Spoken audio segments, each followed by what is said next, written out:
Hi, I'm Pete Chow. You may know me from the RTO Show podcast, but today I'm doing something a little bit different. APRO and Wow Brands have launched a special project to bring the story of our industry to life like never before. They've asked me to sit down with some of the true legends of rent-to-own, capturing their stories, their impact, and their vision for the future. And now I get to share those conversations with you straight from the legends themselves. All of this leads to something groundbreaking though, a new book, The Rent-to-Own Revolution, A Definitive History of Advocacy and Consumer Access, written by APRO CEO Charles Smitherman and Wow Brand CEO Brian Krast. The book explores the grassroots of RTO, the advocacy that has defined it, and the future that we're building together. Here's where you come in. We're giving away free copies once the book is released. Just head over to the RTORevolution.com and sign up for a chance to receive a copy in early 2026. Don't miss the chance to be among the first to hold this piece of RTO history. That's RTORevolution.com. Check it out and become a part of RTO history.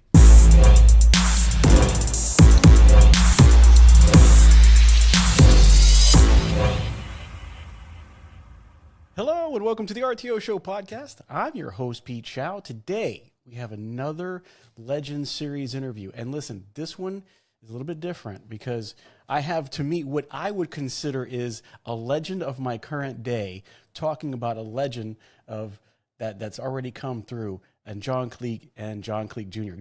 The Tiger moniker, I think, just follows you guys everywhere, and it's amazing. But you know, I'm talking to John Cleek Jr. right now about Senior and some of the amazing things that he's done. You guys both have a legendary career, but today we're gonna do the Legend Series some justice. We're gonna talk about Dad a little bit and some of the things that he's been able to do in his long esteemed career through the mind and eyeset of his son, who does an amazing job. We were just talking about this earlier, who can also dance Michael Jackson very, very well. I'll give you that. So how you doing, John? How's everything going today? Oh, I'm doing great, Pete. Just getting ready for Christmas and spending some awesome time with our family. You know, we were talking about that earlier, and I'll say you were very blessed to see your family on the commercials that you did. Amazing. It was beautiful to see. And it's kind of like why we're here today, right? We're talking about family. We're talking about, you know, where you came from and some of the direction that you've taken from your father, who did an amazing job in this industry and then kind of set you on your way. Talk to me a little bit. How did Cleek's RTO get started? Because I know that Elmo was a part of that as well, right? Yeah, I mean, Cleek's was founded back in 1956. My late grandparents, Clifton Elmo Cleek, and my grandmother, Wilma Cleek, started the business. Is actually known as Cleek's Appliance and Food Service. My grandfather, there was a business down the road called Wilson's Meat Market, and my grandfather rented the back wall from Mr. Wilson. Mr. Wilson would basically sell them, you know, the meat, and then my grandfather would sell them in a Manna freezer, and then they had a local community bank that financed the whole deal over like 2 years. So that's kind of how it got started. And so it's Cleek's Appliance and Food Service. And then about 3 years later, there was a building on 1000 West Broadway. It's still there today, the building, and my grandfather purchased that building, and it was a couple thousand square feet, but certainly much bigger than what they had before. And then they started expanding the line, more appliances, more electronics, and so forth. And of course, everything was, you know, retail back then, obviously. And then back in 1973, there was another location a couple blocks away at 1000 West Worley here in Columbia. And it was an old grocery store. It was like 6,000 or 7,000 square feet. And over the summer, like in August, basically they moved the whole store and set up the whole new store over the course of a weekend. And then, you know, 9 o'clock Monday morning, they're open for business, you know. And then Wow. My grandfather, and of course, you know, I'll get to this here in a second. I didn't get to know him very well, but, you know, he was an ultimate promoter, you know, much like my dad, and I try to be today as well, too. But, Oh, yeah. you know, they had a huge grand opening event. I mean, they had the mayor, they had the head football coach back then was Al Onofrio. They had a little band, the Golden Girls. I mean, it was a big time event. The community came out, supported it. Wow. That was in August of '73. I was 2 years old, so I was there. I think I was doing a couple of drawings or something. But and then unfortunately, and my grandfather, and of course my dad, and big big Missouri Tiger fans and loved to quail hunt and all kinds of other stuff too. So my grandfather was up with a friend of his. They'd taken a small plane up to Ames, Iowa, and for a quail hunting trip and then the Missouri Tiger game. And then unfortunately on the way back on November the 19th of 73, got into bad weather and the other pilot wasn't instrument rated and they ended up flying the plane in the ground and killed both of them. And, Wow. my dad was 23 years old. I was only 2 years old. And, there wasn't any, it wasn't any money or anything like that. It was just, obviously it was total devastation for my father. He lost his best friend, lost his dad, lost his business partner and his hero and everything. But, there wasn't any quitting my father. There wasn't any other options either. I mean, he just had to figure out a way to make it work. Right. So he kept it going. He, his Cleek's Appliances and, kept the business running for obviously a long time. But back then, it was devastating. His mother's still alive and he had an older sister and a younger sister too. But, that's kind of how everything got started and so forth with the business. So dad was kind of thrust into it and he did everything that he had to do to kind of make amends for his family and make sure everything was going, and then turned it into what it is today. Because I mean, you guys have a following in Missouri that is second to none. I can't think of a person in Missouri or the Missouri area or around your stores that don't know the Cleek name, especially your face, but the Cleek name. And so, it's important to see that, family is always a driver, right? Whether you want to take care of them, whether you want to make sure that they have, or you want to make sure to take care of their future, that drives. And it says a lot that your father was able to come out of that and be able to create more from what that was. Because at that point you're saying it was, and I got to say a little off camera here, but you have the memory of you have the ability to say addresses and dates and times. Listen, at 2 years old, I couldn't remember anything, but as you come through and I know the information comes later, but you have the ability to just quote names and times and dates. And I mean, like nobody's business. And I love when I talk to you because you're so detailed about that. But so out of this tragedy, Cleeks goes to dad, and together at some point in time, because I know that there's a time frame where you're still kind of growing up and getting through this, you develop and grow out to more. So how was it, how did it go from dad's one store location where you guys are just going through this and kind of making it happen, getting through the transition and the pain of what happened, and then grow it more and become more a part of the community? Sure. So, well, as far as remembering the dates and some of that other stuff, I mean, I wish I could have remembered stuff back in school. I would have done me a lot better, but I'm full of all kinds of information that doesn't matter a whole lot in some ways. But anyhow, no, my grandfather had two rules to the company we still use today, and then we added a third rule. My grandfather's number one rule of our company is never say anything you have to remember. So basically, if you always tell the truth, it always comes back to you. And then his second rule is get bigger, get better, or get out. And then the other rule that we adopted was, the golden rule of treat everyone the way you want to be treated. Okay, so those are our three rules that we run our company by. We try to live our life by, and, are we perfect? No, but we try to adhere to those the best that we can. So, again, it was all retail. My dad also got into the carpet business a little bit as well. He pretty much Really? hated that business though, because he couldn't stand dealing with the carpet installers and everything else. And it just wasn't his thing. When I was a kid, I kind of got started in this thing. I went to school down the road and I'd walk down from school and we had all these rolls of carpet all over the floor. And I mean, I'm a little kid crawling all over the carpet and just not doing anything super productive other than just being a kid. But then once I got a little bit older, I started coming down, vacuuming the floor, clean some stuff, put TV stands together and stuff like that.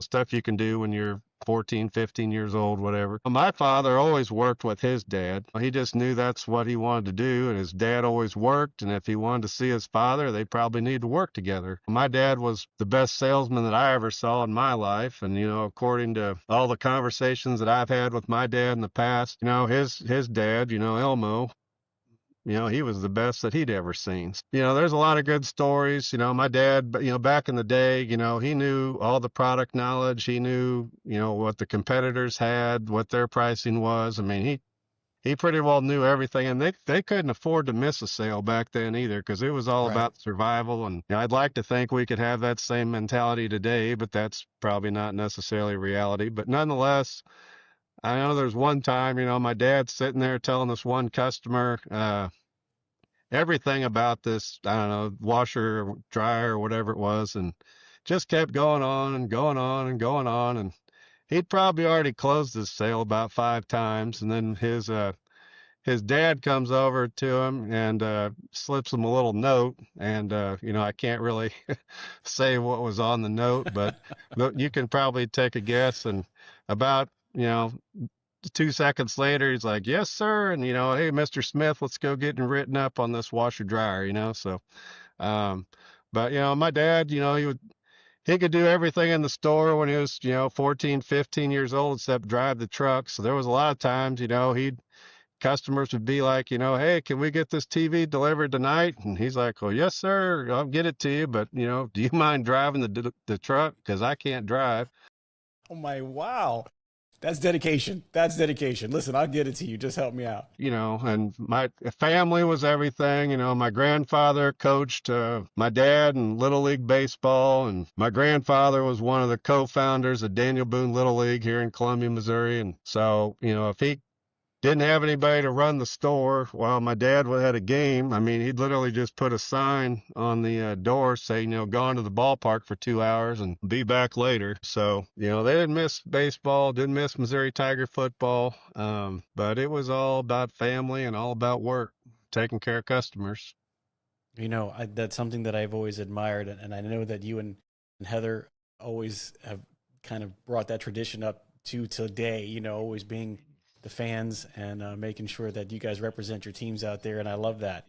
So talking about the expansion, there was a little bit of expansion. I know that at some point in time, there was an expansion into a different franchise. We did errands. Apparently it didn't work out because you guys are back to Cleek, still kind of representing the home team. What was the difference in that you decided, you know what, we're going to go back to doing what we did? Because you guys have a really strong bond with your community. You probably do more community events in a year than people that I know who probably do it in 10 years. I mean, you're just always raising money. You guys are always out there doing what you need to do, whether it be ALS, whether anything. And you guys represent your company and your community very, very well. But, as a franchise, it's a little bit different. I mean, they have like these cookie cutter kind of things. You got to follow these rules and stuff like that. Was that some of the reason why you decided to go back to Cleeks, and why didn't it stay that way? Yeah, I kind of take you full circle on the expansion, backing up a little bit. So again, following, the get bigger, get better, get out, my dad made the decision, retail business had kind of gone flat in the mid 80s. And then the Columbia Mall here had opened up, and there was a Sears retail store and so forth. So retail had kind of gone flat. My dad was kind of dabbled in the rent-own business in the mid to late 70s, but then made the decision to get into rent-own full-fledged back in 1987. The only way he figured this was going to work is that we had to expand. So we opened up our second store, and we were still Cleeks, of course, back then. It opened up in 1988 in Fulton, Missouri. And then in 1989, we opened up in Mexico. And then, let's see, in 95, we opened up another store here in Columbia, Missouri. And then we opened up in Boonville, so that gave us 5. In 1998, we opened up in Jeff City, Missouri. And then 2000, we opened up in Moberly. So that gave us 7. And then back in 2006, we opened up in Marshall and Sedalia, which is about an hour or so west of Columbia. But my dad, big TV marketer, and looked at ADA, area dominant influence, and TV, and where, our local stations would hit and so forth. And he kind of drew these rings around a map. And these 9 locations basically, checked the box for him, kind of where we wanted to be. So it's 2006. Things are rolling along pretty well. We had We owned a 14,000 square foot warehouse. My dad and I Oh, owned wow. 50/50. We'd owned another strip center in Sedalia. And, but then, this other competitor called, Aaron's was coming along. And, well, they'd already been around for a long time. They had, much similar kind of starting out, honestly, as kind of our company. Of course, the late, great Charlie Loudermilk. They started in 1955, renting folding chairs, and then of course just built it into a little, multi-billion-dollar business. But Just a little one, just a little one. so, but anyhow, I can't really say that about Cleeks. We're working on it though. But anyway, um, No, you guys are doing great. You guys are doing uh, great. Aaron's was in a couple of our markets. Obviously not like we're, afraid of competition or, it's natural. Everybody's got to compete against each other. But, they were starting to come into one of our other markets. We were already competing against them in two or three markets. We could kind of tell that, the writing was on the wall that eventually they're probably going to be in all of our markets. And, they had kind of approached us. Robert Briley in Abilene, Texas had contacted my father. I think he called about everybody in the country at one point. But anyway, and he came down here and, my little Robert Briley, Tiger, just, come on down to Texas and I'll show you how it works. And you just got to see the system, Tiger. It's something else. And then so we came down there to Texas and I got to admit, it was a hell of a system. It probably still is today. I'm glad I'm not in it, but nonetheless, it, it was a great system. It was better than what we had at the time. We were a 53-year company. It was not an easy decision to make. We definitely didn't take it lightly, but seemed like a family thing to us at the time. They had some buyback guarantees. We, thought we were getting into this national buying power and all this other stuff. And then plus on top of that, we'd take out our biggest competitor at the time. And it's kind of like the old, if you can't beat them, join them mentality, I guess. So that's pretty Yeah. much what the decision was to go to Aaron's. And in December 1 of 2008, we converted our company to Aaron's. So, we still always maintain, though, the Cleeks is now Aaron's. We always kept Cleeks as part of it. Right. And, arguably, I'll just say it like it is. My dad is, he was very hard headed. Hell, I'm hard headed. We probably really weren't the greatest franchisees to some degree because, we've been doing this forever ourselves and Right. to have Right. all these other people coming in to, telling you to do this, telling you to do that. And again, we still use a lot of the same things that we did back as Aaron's today. There's some of the same policies that we use today that we think were very good. But then, and we grew like crazy. But when uh you give up that 6%, it's a pretty big number. Yeah. And then we just never really could overcome that. And we had several stores that did well. We had a couple that didn't. But at the end of the day, we ended up selling one of our stores to a friend of ours, Larry Carrico. We sold the Mobley store to rent one.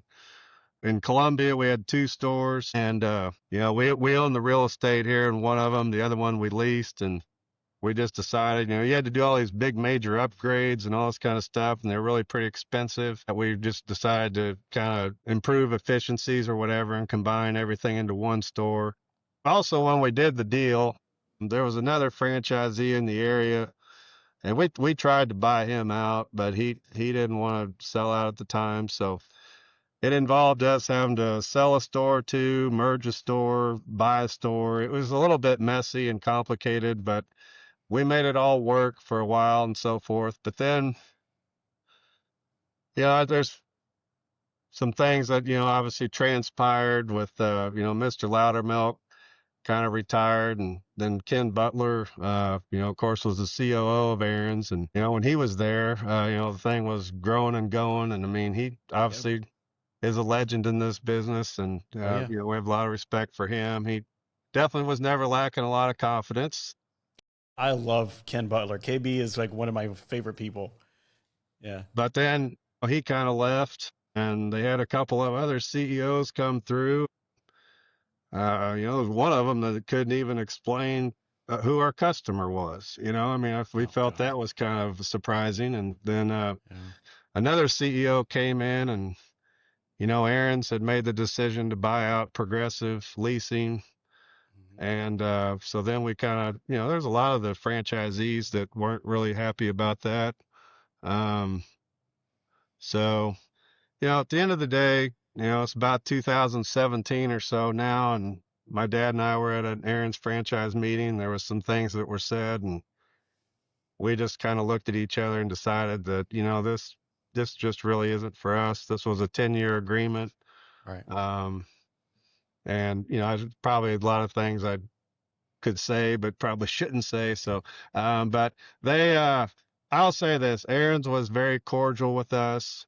A guy named Scott Harvey, who was the VP of franchise at the time, and Julie Scott, they were very great to work with. They made it very easy for us, and we were able to exit. And then as you'll know on my dates, on September the 10th of There you go. 2018, There you go. we converted back to Cleeks, and it's been Cleeks ever since. So, and it'll be Cleeks until it's not Cleeks anymore. But Until it's not nonetheless, Cleeks, right? so, and then, there's been, some other, franchisees that have decided to exit the Aaron's plan as well since that time. And I'm not going to speak for them, but, and then, but again, I'll say this, I don't have anything bad to say about it.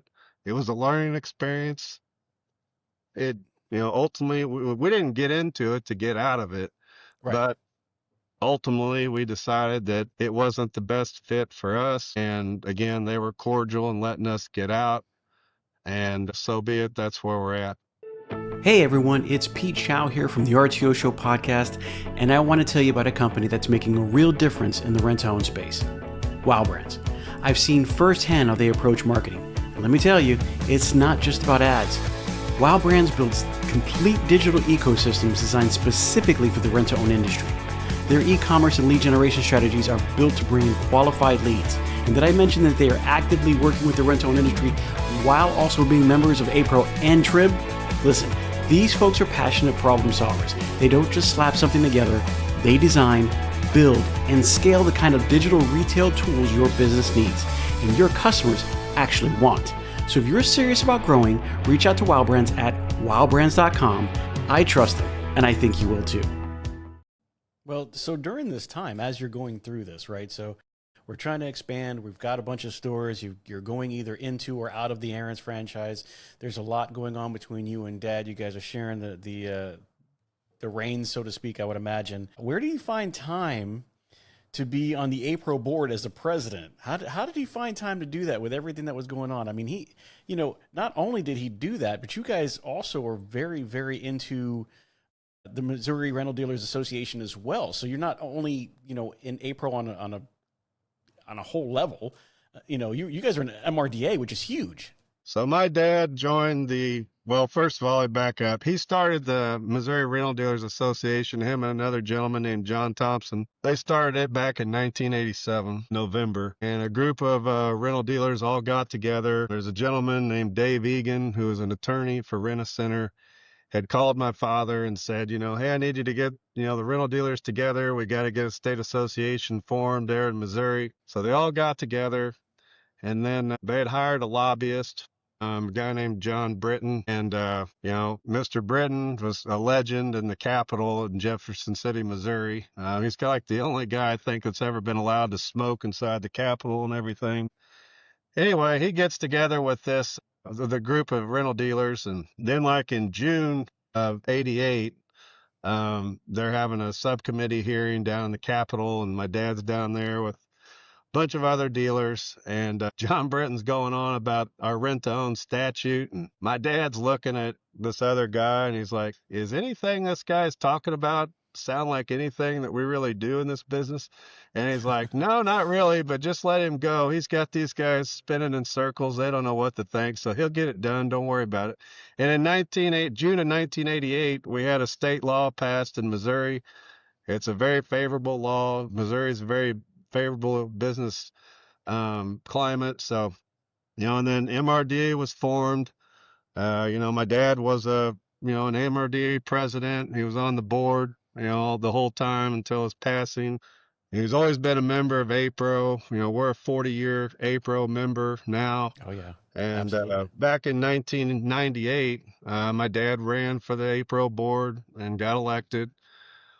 And then, back in 2008, he got elected as president. And so, yeah, just in the midst of, we're changing over our entire business to this new thing and errands. And then my dad's the president of APRO. And then on top of that, they're right in the middle of trying to get federal legislation passed. I mean, they were, as close as they had ever been. We had a representative in the House out of St. Louis, Missouri, named Lacey Clay. He's a great guy, and he represented our industry very well. He was a liberal Democrat, but he loved our business because he really saw the value that we provide, to his constituents.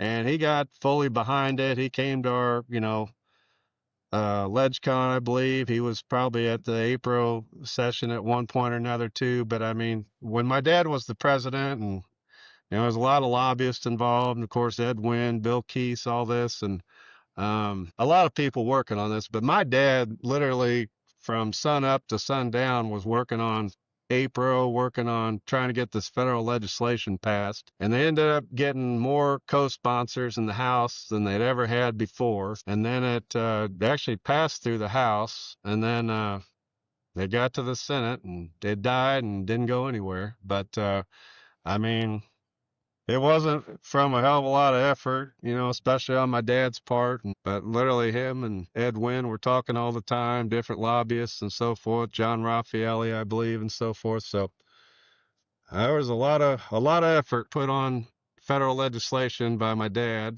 Unfortunately, that didn't ever happen. But it's kind of amazing how at the state level, we can get a bill passed in 6 or 7 months, and then at the federal level, all we really need is some type of a definition bill that'll say, rent to own is a lease, not a credit sale, and, millions and millions of dollars and tons of trips to DC and a bunch of people working on it, and 25, 30 something years later, still nothing. But that was a big thing. Of course, also the other thing that was a big legacy for my dad, and really I'd say was his legacy, was the state associations. My dad, he saw the need. He felt that this is a grassroots thing. It's we got all these dealers all over the country. Everybody's trying to start this, start that, and do their own thing. And we kind of had this already developed in Missouri. We had a great executive director from Missouri, a guy named Ken Steiner. My dad hired him, and he ran our trade show for years. We had a lot of great board members. We had the late Mark Windsor, we had Dan Cole, Gary Romine, Chuck Kaluva. And then I think I joined the board in about 2001 or so, kind of started getting involved at the state level on the board, and then went through the ranks, vice president, then became president, and did that for a while and so forth. But no, my dad, he would travel at his own expense from coast to coast, reorganizing these state associations. And a lot of times, Ed Wynn would go with him. And, my one thing my dad's very proud of, is that, back in 1998, there was like 10 state associations, I believe. And then there was a really nice article written in the APRO magazine back in 2010. And by that point in time, there was like 37 state associations. Wow. Okay. And my dad had a really big part in helping get those off the ground or, revamped or what have you. And I know there was a time, I think in Georgia, my dad had to go there a couple different times, but he didn't really sugarcoat things a whole lot. But he basically said, listen, I don't know what the hell we need to do. If we need to, put a chain on the door or put armed guards at the door or whatever, but we're not leaving here until we've got a president, a vice president, and a board of directors. So I've been here twice, and you guys are going to get this fixed today. And that's pretty much where, the tiger comes out too at times. There you go. But, like I've I was talking to my good friend, David, who, of course, has served this industry forever in all kinds of different capacities. And, the one thing that he said about my dad was that, Tiger was the perfect president for the time of what we needed. And, Yeah. I really appreciate that. And, he always promoted the state associations. Yeah. And I talked to Bill Keys too. And, he just, basically said the Tiger was always true to himself, always, honest with everybody. And, my dad gave his heart and soul to this industry. I mean, he obviously, first and foremost, he loves God, he loves his family, but, APRO's our second family. And we have some of our best friends in this industry, vendors, other dealers. Even though maybe the Aaron's thing didn't work out for us ultimately, but some of my best friends in this industry are Aaron's franchisees, so no, it's been a great ride for us. It was a great ride for my dad. Proud of a lot of different things, but again, the state associations were certainly first and foremost to his heart. And then my dad was received several awards that are really important in the industry. His first award that he got was back in 1996. He was recognized as the Rental Dealer of the Year, and then in 2016, he received the Ernie Talley Lifetime Achievement Award, which is the highest honor you can receive at APRO. That's it. All right. And then, as you know, my father was diagnosed with ALS in June 4th of 2020. And, we kind of kept it under wraps for a while for whatever reasons. But then, as it kind of got to the point, with ALS, which is a, crappy disease, I definitely don't recommend it. But he started losing his functions, couldn't speak as clearly, so forth. And so he decided to go ahead and use his celebrity status here in town to kind of be the spokesperson for ALS. And we got involved with the ALS Association and everything. Back in 2021, APRO decided to honor my father with coming up with the RTO Tiger Award.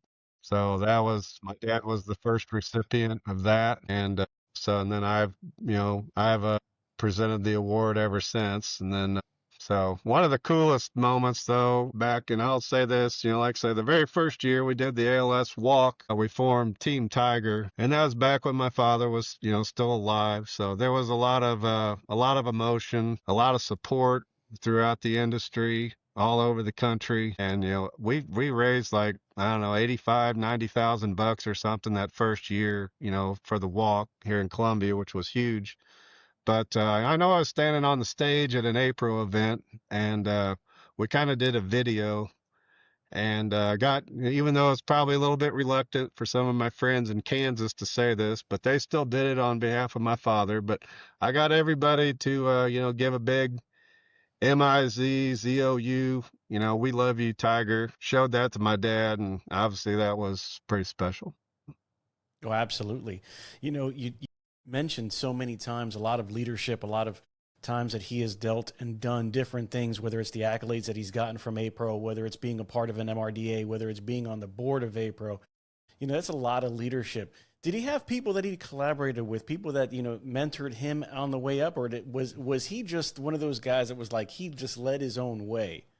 Well, of course, first and foremost, his number one mentor was his father, but, he lost him at an early age at 23. There was another gentleman, of course, he's passed away quite a ways back, but a gentleman named Hartley Banks, who was a banker. He owned a local bank here in town, and he was one of my grandfather's best friends. And he kind of took my dad under his wings. And Hartley was he was a character. There's no doubt about it. He kind of liked to have a few cocktails maybe, and he was a little gruff, but I know there was I don't know what this guy was. He was a business analyst or something, but my dad was talking to him about this rent to own thing. Back in the day, this guy kept going on and on and on about, in the event of this and the event of that and blah, blah, blah. And Hartley finally just told this guy to shut the hell up and listen. I just know, Tiger, You know, if he can't figure it out, then he'll be smart enough to get the hell out of it. But you just shut your butt up and he'll figure it out. And that's kind of how that went. And, um, but yeah, Hartley, again, a little bit rough, but he was, another very honest person to the day was long. And, you know, he'd do anything for you, but he was definitely one of my dad's best friends. You know, there's another gentleman that is still alive that's a mentor to me. I have lunch with him every week. We had lunch today, actually, and he was a good friend of my father. But a guy named Bill Schultz, he owned a local Culligan water distributorship here in town, and a very successful businessman and great guy. And so he was a good mentor to my father as well, too. So, and to me as well. So, talking about Hartley, it kind of funny that it comes up this way.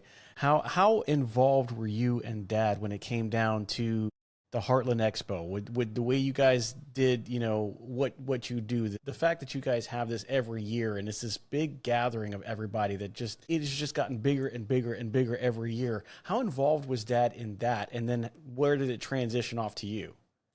Yeah, I mean, my dad was really involved in it starting out. And again, I mentioned a lot of the names in the past, but, we had a really good board of directors. Ken Steiner's the one that pretty well organized the show, as far as dealing with the vendors and making sure they got registered and everything. So Ken did a lot of the work and deserves, a lot of the credit. But I mean, you got to have a leader, in any state association or any business. You got to have somebody that's got that passion to make it want to work. And, these, people just show up to these trade shows or whatever and just think this, just happens, and it's like, no, you kind of work on this stuff for, 6 months or something or whatever to make it happen. But, no, my dad was very involved. And, originally it was the MRDA show.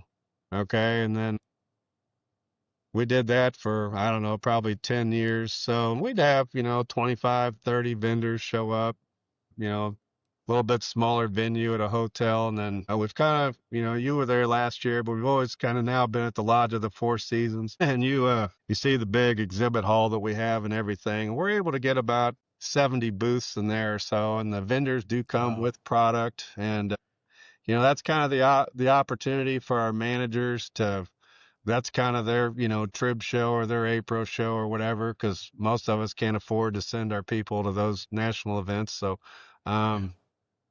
and then, I want to say 15, probably 20 years ago, we started the Heartland concept. I don't remember if that was kind of something at my direction or my father or the board in general, but we just kind of think, again, get bigger, get better, get out. We got to get this thing.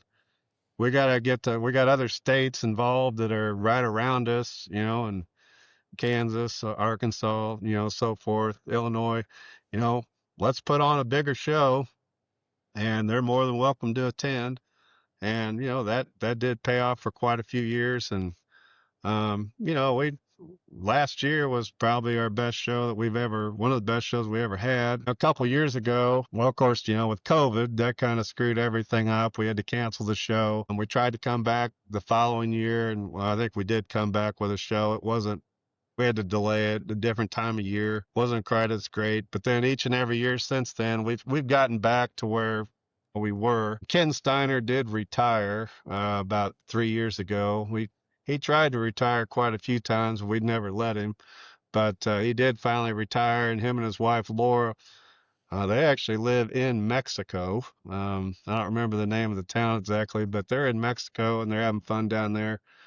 But thankfully, and we were at a little bit of a crossroads. I mean, my father had passed away, Mark Windsor had passed away, Ken retires, Dan Cole sells out, Gary Romine sells out, Chuck Kaluva sells out. We lost some pretty heavy hitters on our board. Fortunately, Macy Mitchell and his mom, Liz Mitchell, and Scott, but they own All-American Rental in Springfield area. And they decided to kind of try to take on. Macy's also an executive director for the Republic Chamber of Commerce. So he's very good at getting in front of cameras and taking pictures of himself and all that kind of stuff. Oh, it's because he's always pumped up. Yeah, he's always pumped up. Yeah, I know. He does an amazing job. I'm like the before picture and Macy's the after. But he but they're a great family, and Scott was the president for 4 years, and then he kind of wanted to step away from that, so I got back in the saddle and probably president until I guess I don't want to be anymore. Or if somebody else wants to do it, they can. But no, they stepped in, and they've run the show now for 3 years, and they learn a little bit each year too. But uh, no, they're doing a fantastic job organizing the event, and we're not missing a beat. I think it's June 9th through the 11th next year. And, but, it's not easy, to keep this thing going. And, I definitely think we got one of the best state associations in the country. Yes. Ohio also runs a excellent, Midwest Training Expo, and their show's set up a little bit differently. I've been out there before to it. Haven't been in 15 years or so, but, they're more based on the training aspect of it. We try to incorporate a little bit of everything. We have a bass tournament, we have a golf tournament, we have a social event called the Tiger Social. We have a little event up in my suite. I make some pretty awesome chocolate martinis, and Yes, I can attest to that. I can attest to that. It was really good. I enjoyed that. yeah, and then we have a full-blown trade show for 5 hours. And this year we did, I think, almost right at $1 million. And then the following day, we have a couple vendors do some product training. And then you were nice enough to come and do a panel discussion this year, and that was very beneficial. And we always try to have an industry person come in, because just think that's always a lot more beneficial to everybody, to have somebody that's, that knows what it's like to do a delivery, that's what it's like to do a collection call, than just some motivational speaker that you're going to pay $5,000 to, and you're going to forget everything they said an hour later. And Yeah, I agree. No, I totally understand. Listen, I loved being a part of it. It was great. It was great being able to be there, meet everybody. Macy does an amazing job. It was great to meet him and see everybody in action. I've always wanted to see it, and I heard about it, but I never got an opportunity to go. So going as a show was probably one of my my check-offs. I was able to say my list of things that I wanted to get done, so I can say it was a great job. And so here you are at all these retirements. Everything is changing. It puts you in the forefront. You've done a very good job of not only being but taking it by the reins and kind of doing your own thing, and really kind of shining your own light on how you do it, which is, I got to say, amazing. As we come to the end, how do you see your father's legacy in this industry? Because you have seen it from both sides. You've seen it growing up, you've seen it working with him, and now you get to see it after he's already made his mark and he's gone. How do you see your father's legacy in everything that you do and everything that you've done in this industry?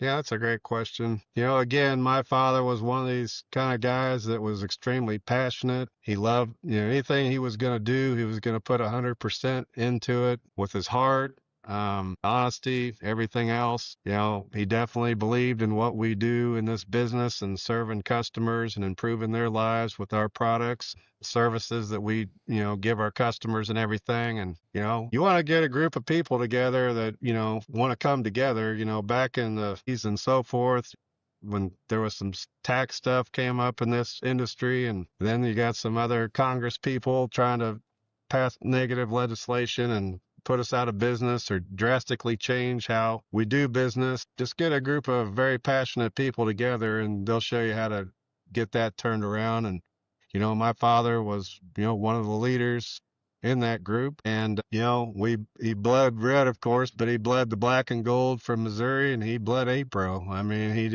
we've always been an APRO member. And, again, like I said, it's our second family. And, again, my dad's legacy in this industry is the state associations, the grassroots, a lot of stuff happens in Washington, D.C. and all that kind of stuff. But you got to make sure you got business taken care of at home first. And, we've got, I think, 47 state laws. And so for the most part, we've got a pretty safe environment to do business in this industry. But of course, that can always change with elections and things. But right now, I feel pretty confident in where we're at.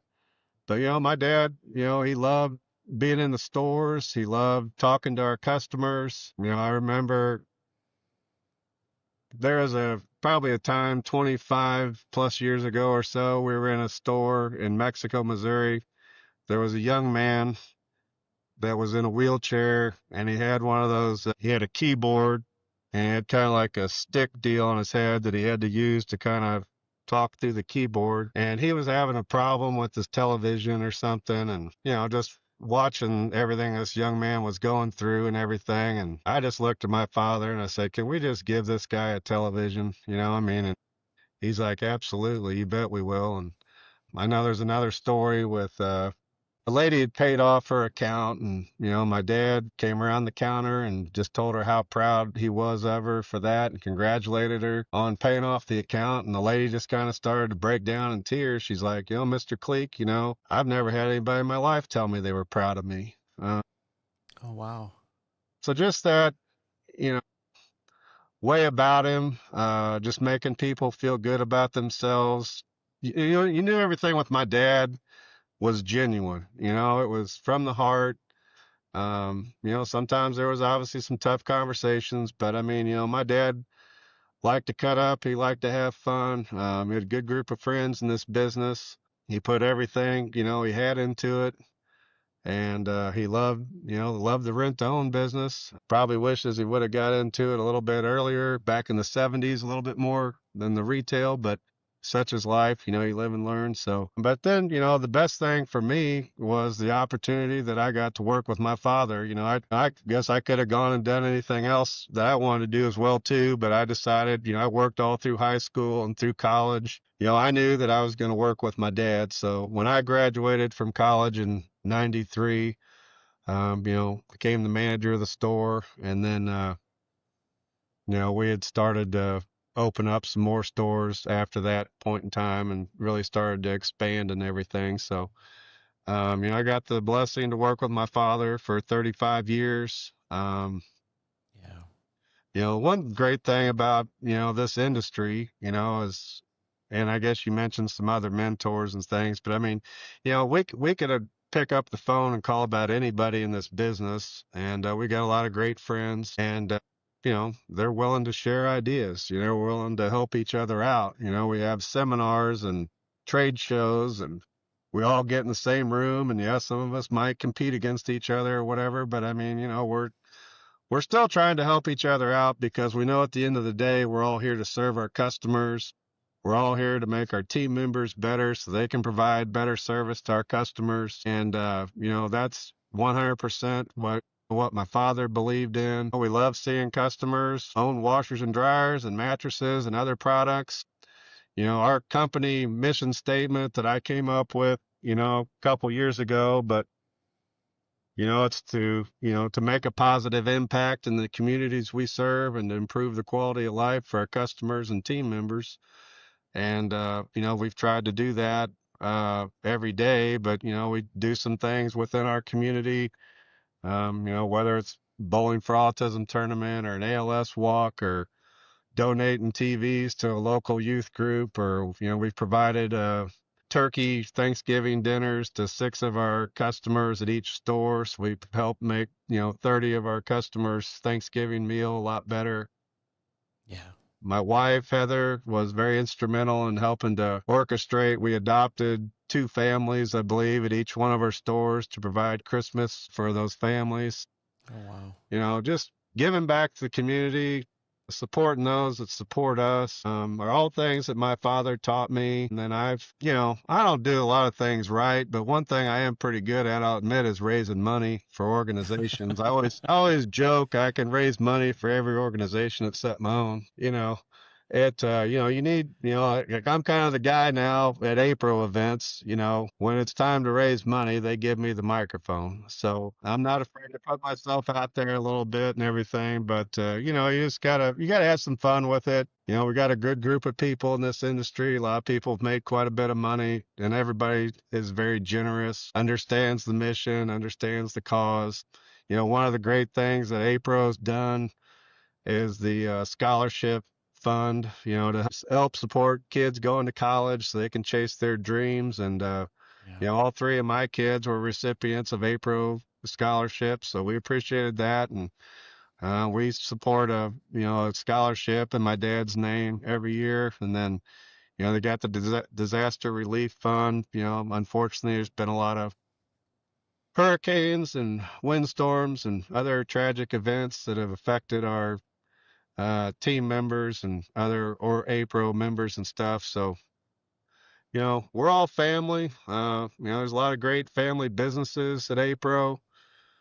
Too many to mention, but I mean, it just, again, I got the opportunity to work with my father. I'd tell any of my friends, they've still got the opportunity to work with your dad to cherish every day, cherish every moment. You know what I will say, John? I don't think the apple falls far from the tree. I see a lot of your passion. I see a lot of your leadership. I see a lot of your interconnectivity to the community, to the people that you serve all the time. I see it in you all the time. And it's amazing when you get to say some of those things, and it's great because I got to see the magazine that finally came out with Chris Bolin on the front, and the pages. You have those shining faces of some of the people that APRO has been able to touch with those scholarships. So that was great to see. But my last question, I really want to ask this to you because, I didn't get to ask this to you the first time we had your first interview, and now we're talking about Dad. But this one is really about you. You don't fall far from the tree. I see a lot of what he had in him in the way you represent yourself, the way you represent your company and your family.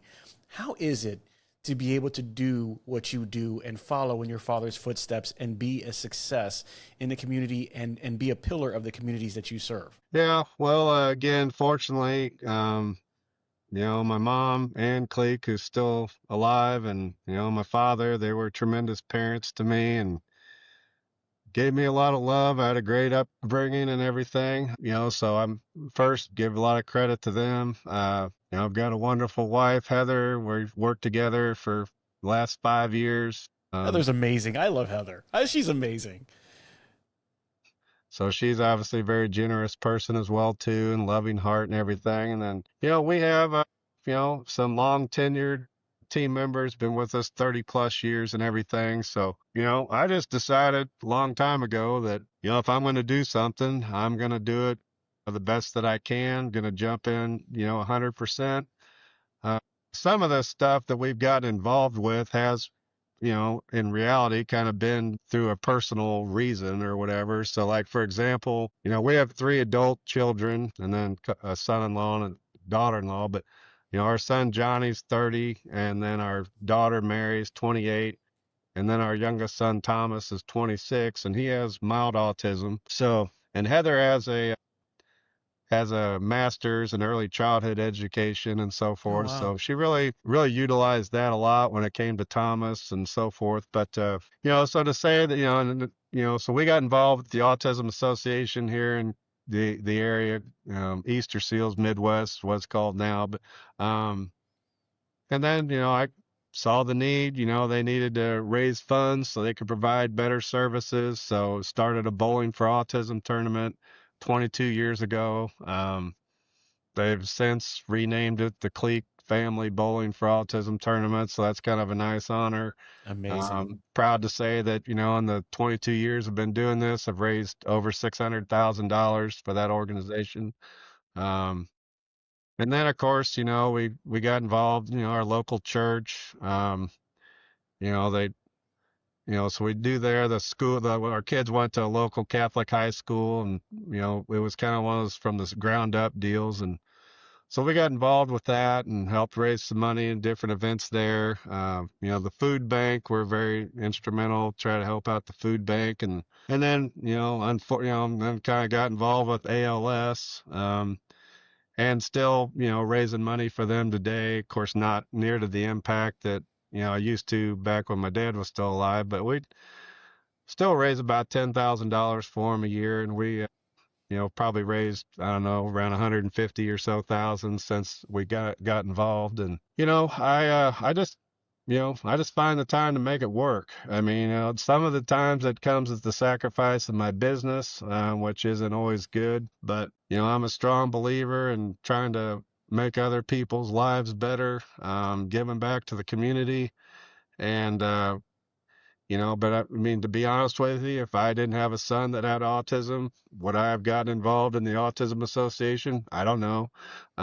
We've gotten really involved with Special Olympics. There was a Training for Life campus that was built in Jefferson City, Missouri about I don't know, 7 or 8 years ago. It's a state-of-the-art facility. I was on the campaign committee to help raise money for that, and so did my part there and so forth. But nonetheless, I just want to see other people do well. I want to see, uh, I love getting out to the stores too and visiting with customers.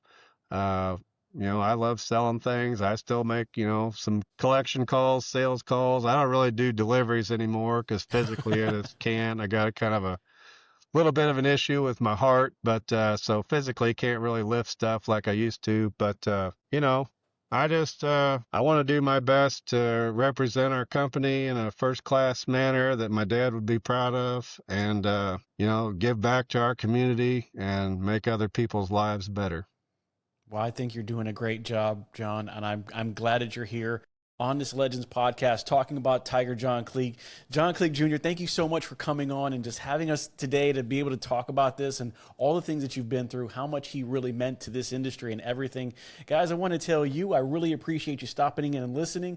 Listen, if you have any questions or you want to be on the podcast and talk about some of the legends, hit me up, Pete at the RTOshowpodcast.com. You can also go to the website, www.thertoshowpodcast.com. You can go on there, buy some swag. It really helps out the show. Make sure you subscribe. You can see us on Facebook and Instagram and LinkedIn and YouTube where you're going to see this. And I'm going to tell you guys, as always, John, thank you so much for being here. Tell Heather I said hello. Hopefully I'll get to see them this year coming up. I really hope I get a chance to do that again. The traveling this year is going to be a little bit different, but thank you so much for being on the show. And I'm going to tell you guys, as always, get your collections low to get your sales high. Have a great one.